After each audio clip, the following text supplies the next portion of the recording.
Harry from Slap Your Daddy Barbecue. I have Al here from Eat More Vegans. He and I are going to be cooking up a storm today. Al, what are you going to be doing? I'm going to be doing backyard brisket for Harry Soo. I'm No not pressure. nervous at all. No pressure. So Al is a great cook. He's going to do a backyard brisket. I'm going to do a comp brisket. So follow on for this episode. It's going to be a lot of fun.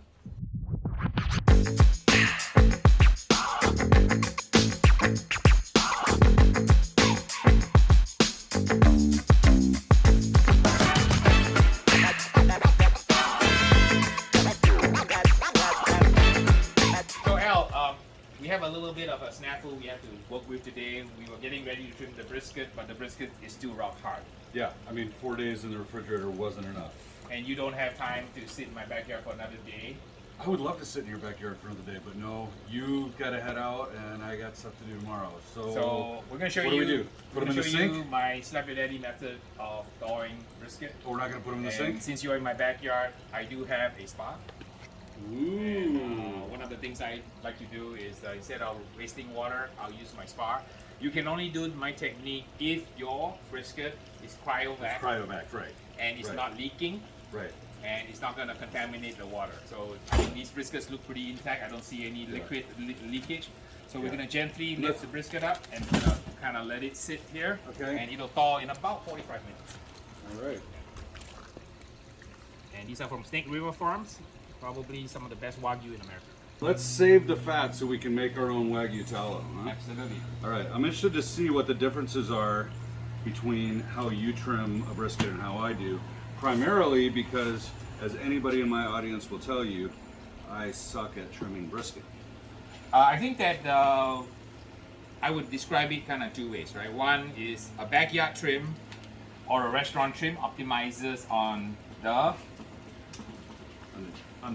yield of the meat. Right. In competition, we are not really concerned about the yield because we want to get perfect 8 slices and some beautiful cubes or burnt ends for the judge's box. So as I trim this, I'll explain to you kind of why I'm chopping away so much of the brisket, because the key is to get the perfect pieces for the box and not so much worry about the yield. Right. But in a backyard setting, you definitely want to optimize on yield. Right. I'm gonna make an announcement on your video that Harry's gonna be starting a new channel called Hurry Curry Harry, because I love cooking curries. Hurry Curry Harry. And I'll invite you back and we'll do a collab on curry. Awesome. Will you let me know when you set up the channel so I can be the first subscriber? Absolutely. Yes. Do that. Okay. Cool. All right. So mine is done. I'm gonna throw mine in the pan. I'm pretty happy with how it looks. I've got separation here from flat and point. So this is how I'm gonna like it. So Harry, I'm gonna make a rub for mine. When I'm in the backyard, I just do a traditional SPG, salt, pepper, garlic. I use 2 parts of kosher salt. I use Morton's kosher salt. Looks like you've got this around the house, so you must like the Morton's as well. Not a sponsor, just who I choose. So I'm gonna do 2 parts of this. And then I usually use 16 mesh black pepper, but you have told me that you like 12 mesh better because it more closely matches the Morton's granule size, right? Yeah, so people go to bed dreaming about their vacation in Hawaii. I go to bed dreaming about the size of the mesh on my pepper. And I'm definitely OCD. And I find that the 12 mesh matches the Morton better. So in my commercial rub, that's what I use. I use a 12 mesh rub. Great. Nice. And then you like garlic? Yeah, so I usually use granulated garlic, but this is California style. California stuff. So The this parsley. is garlic with parsley, so we're going to add a little bit of other color. So this will be 1 part of this. So while he's futzing with his brisket, while he's No, rubbing futzing, his it's brisket, good. It's a valid word. I'm going to show you guys what I did with the competition trimmed brisket here. So you notice that I trim all the fat off the point. I trimmed this big piece off. That's probably $30 of the brisket. And I want to make sure that my muscle here is ready to be level and sliced into beautiful cube burnt ends. And I've also made an injection. You can watch my video on my channel on the kinds of injections I tested and which one I like. So I'm using some of my favorite ones in here. The injection has a few products in it. One of them is called sodium phosphate. Sodium phosphate is what you get when you order a chicken nugget. That plumpiness, that moisturized, flavorized, and tenderized comes from sodium phosphate, which plumps up the meat. Also make sure that it stays moist. So there's a product in here called sodium phosphate, one of the most common food additives in America and around the world. It's also got a little bit of seasoning in it, beef broth and so on, and probably has a little bit of monosodium glutamate. So the first thing that goes on is my Texas kind of SFD, kind of my version of that rub. I'll apply it on both sides like so. On the back side, SPG, nice even coat. On this side, nice even coat. You notice how I'm shaking the rub a little bit higher, and I shake the bottle before I apply it on. That way it applies very nicely and evenly. So I'll put my beef rub now. It's got powdered Worcestershire, shiitake mushrooms. It's got celery seed, a whole bunch of other stuff that's gonna umami, kind of up your umaminess. So let's go ahead and spray the brisket and get some liquid on it. So the spray will actually help with the Maillard reaction, and the one on the right is kind of the comp one, the one on the left is kind of the backyard one, and you can see the difference in the trim. Color's about the same. I guess, Al, you use the salt and pepper, right? I use salt, pepper, and granulated garlic. Okay, SPG, the traditional SPG. Traditional SPG. Mine had a few more things like injections from my buddy's injection blends and some rubs that we are doing. No, we're just spritzing water today, We just spritz water. I like water. Harry's motto is less is more. Good. Less is more, and you can spritz with many different things. You can spritz with Worcestershire, you can spritz with vinegar and water, so that's all good. So that will be ready for wrapping in a few minutes. All right, the briskets have been cooking for about 9 hours, Al, and your backyard brisket and the comp briskets are ready for the next phase. You guys want to see what they look like? Let's check them out. So as we mentioned, when you cook briskets, it tends to puddle, and the blocks underneath will make a dome shape, and that way the brisket doesn't puddle. That way you don't have to be up all night trying to tip your brisket to get the puddles off. Because any part that has a puddle, there's not going to be any bark. So folks, we had a little mishap because I didn't realize that Al was going to cook his brisket in the wrap phase in paper, covered in tallow at 400 degrees. And I didn't recall that on my particular pellet cooker, it has a unique design where the fire pot is underneath the grates. Unlike most pellet cookers that have a deflector plate to drain the grease, so we had a little bit of a grease fire, which I salvaged, and we did a rewrap, and we're gonna now put it in the oven. Right, so couple lessons learned. First of all, know where your fire is and know where there's a deflector.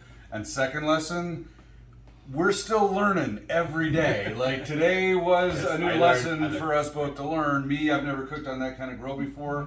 You've cooked on it, but haven't done the paper wrap thing on there with a high heat. Like every day, every cook, there's something we walk away from. So you guys pay attention. Learn from us and learn with us.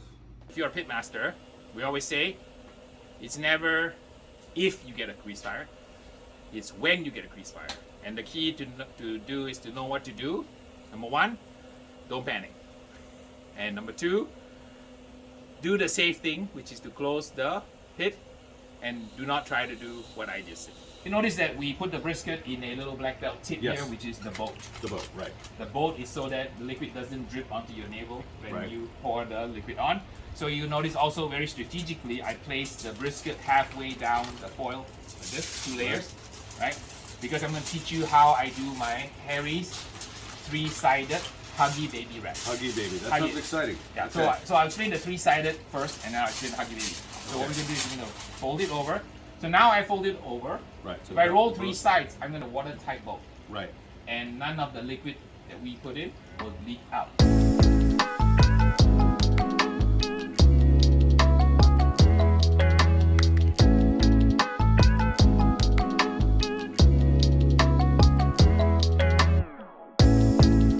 Spent a couple more hours in the oven until they were probing ready. Yes. You notice we've got these bamboo skewers, so you guys have heard me say, and you've heard Harry say, we don't cook to temperature. I have no idea what temperature these are.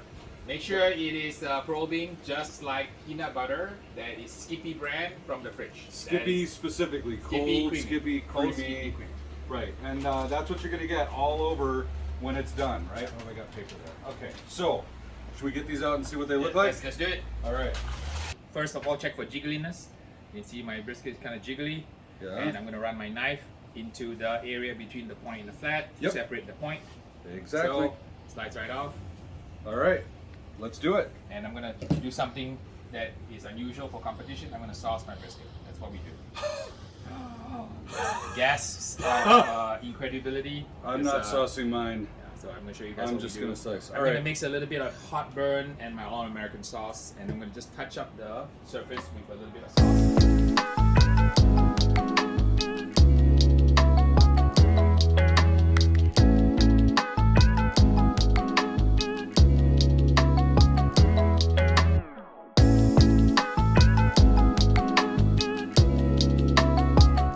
Let our crew do a little taste test, backyard versus competition, and see if they like it. I mean, I don't think there's going to be a winner and a loser here. At least I hope not, because if there is, I'm going to be the loser. So, hoping that they can just tell the difference and tell us the difference between them. Cheers. Cheers. Cheers. Right.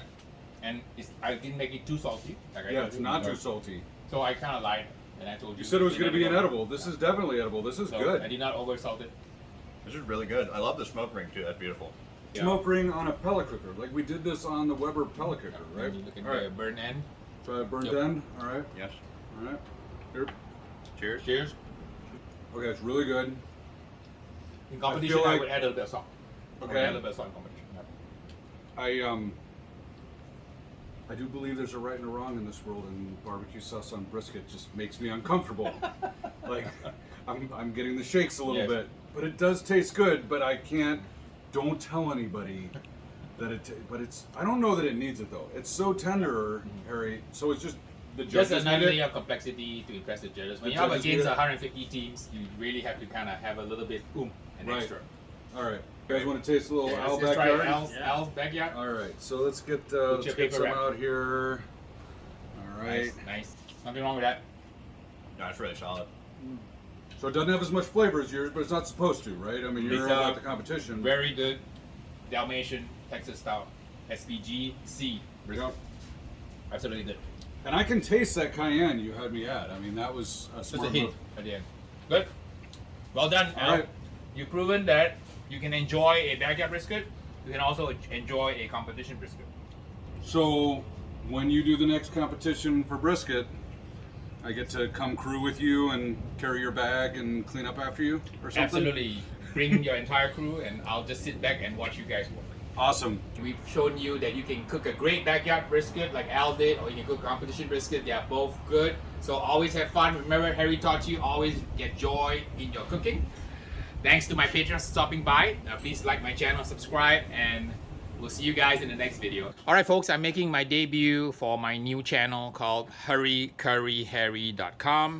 And we have some gorgeous Wagyu here that Al and I cooked for our video. And we made a Thai-style kaffir lime curry with a little bit of jasmine rice. And Nick's gonna take a first bite of it and share with the world. Fire. Fire. That is good.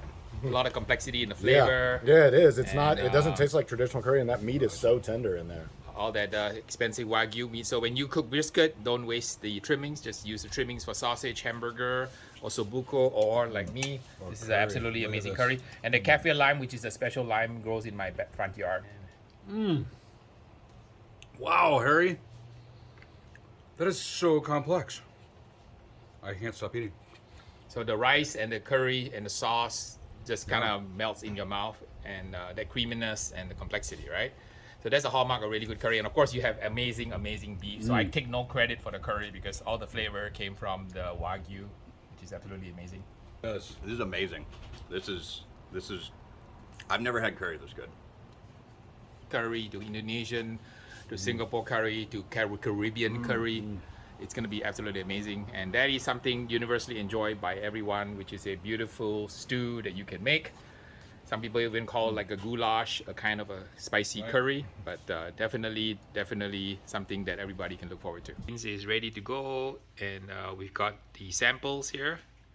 Sniffing it. Oh, he went for Al's brisket first. So Al, your brisket wins. Thanks for stopping by, guys, watching my video. Thanks to my Patreons for supporting my channel. So Mr. Beans, say goodbye.